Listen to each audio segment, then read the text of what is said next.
Be a daunting experience for anyone attending for the first time, but for blind audience members, it can often feel especially overwhelming. Just 1 in 10 shows are accessible to visually impaired people, according to Extant.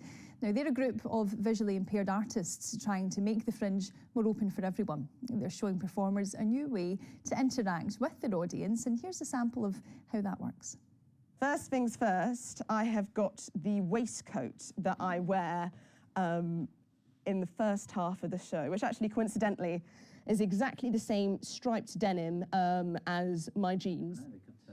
Hey! Yeah, I have the red fan that I fan myself with, and it says Barcelona on.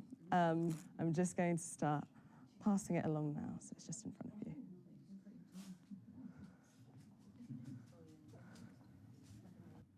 Well, Maria Oshodi heads up Extant, the UK's leading professional company of visually impaired artists who urge productions to rethink access.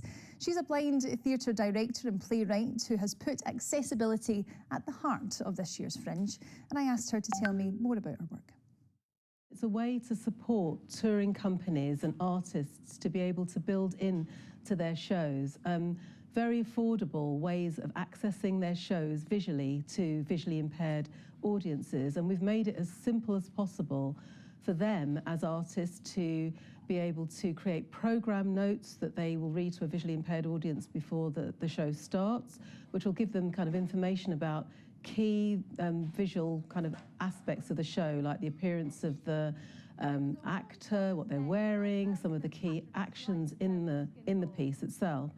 And also for the venues that are hosting those artists so that they can make their venues really receptive to welcoming visually impaired audiences and generally make the whole experience really welcoming, friendly for a visually impaired audience coming to see a show that has been enhanced. What's your hope for accessibility and the arts in the near future?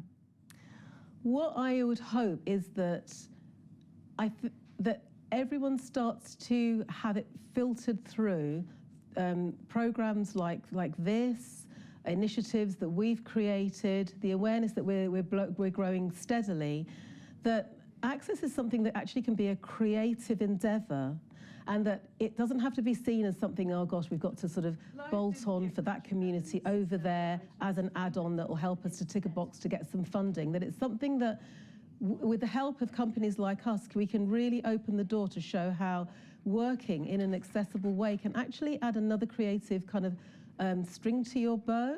Okay, Theatre Director Maria Oshodi, thank you very much for joining us. It's been very enjoyable speaking with you. Thank you very much. Now,